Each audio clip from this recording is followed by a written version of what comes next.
We begin a new feature on City News tonight. From time to time, we'll be bringing you a behind-the-scenes perspective on the issues and the personalities that are shaping our society. Today, a look at the most politically charged piece of clothing on earth.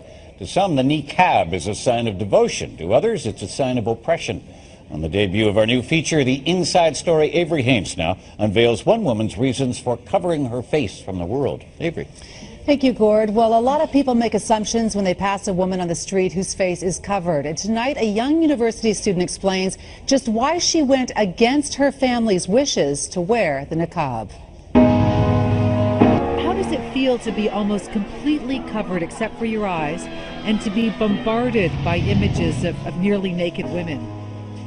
To me, they didn't know what is the beauty of covering yourself. They might not yet understand what is the beauty of preserving your beauty. And I feel so pity to them because they didn't know. You feel pity for the women that you see showing their bodies off, when in your mind the beauty is in the covering up. Yes. Noor is a U of T student from Malaysia, studying Near and Middle Eastern civilization and women's studies. Before she began covering her face a year and a half ago, before I'm wearing it, I really care what people think about me. But I think that's how long I want to be the slave of other people's judgment. I want to be free.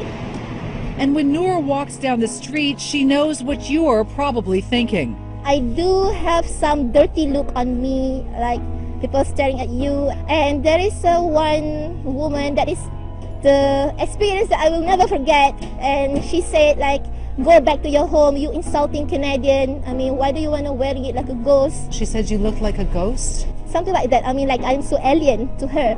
There are people who will look at you and wonder who's forcing you to dress like this, who's forcing you to wear that you don't see yourself as a strong enough woman to make your own decisions.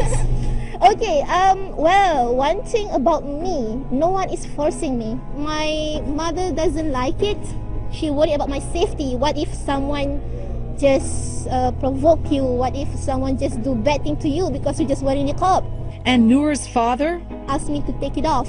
He bought like a book, the story about the niqab, to understand what is really mentioned in the Quran.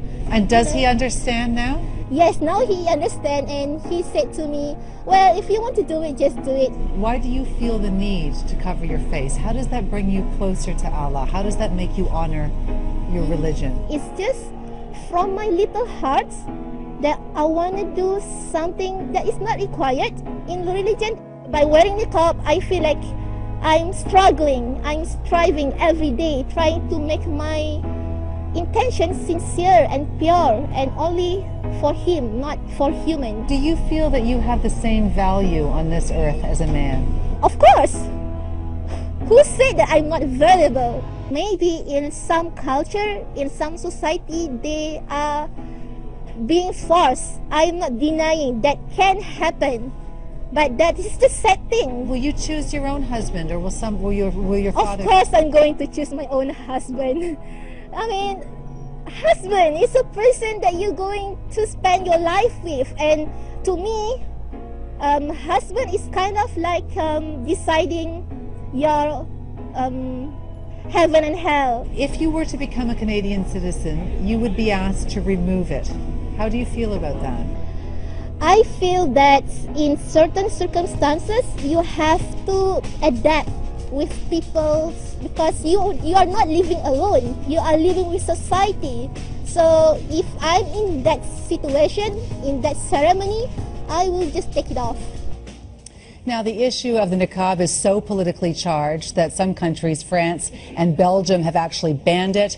The Supreme Court of Canada is right now discussing, hearing arguments of whether or not to ban them during court cases. This is a complete reversal of the kind of controversy we're used to about the niqab, the hijab, and the burqa, where women are being told to wear them. But here you have a woman who's wearing it over the objections of her own father. Well, and actually going and suggesting that her dad read a book on trying to understand her decisions on sort of going back to some of the more traditional aspects of her culture. Yeah. But she's quick to point out that there are cultures and communities where this does represent oppression. But her philosophy is, her feeling is that when she looks at Western women, that we are more enslaved to sexuality and to that kind of life than she's enslaved by wearing the niqab. Matter of perspective. That's right. All right, thank you, Avery. We'll look forward to the next one tomorrow night. Watch for Avery Haynes with the Inside Story again tomorrow here on City News at 6.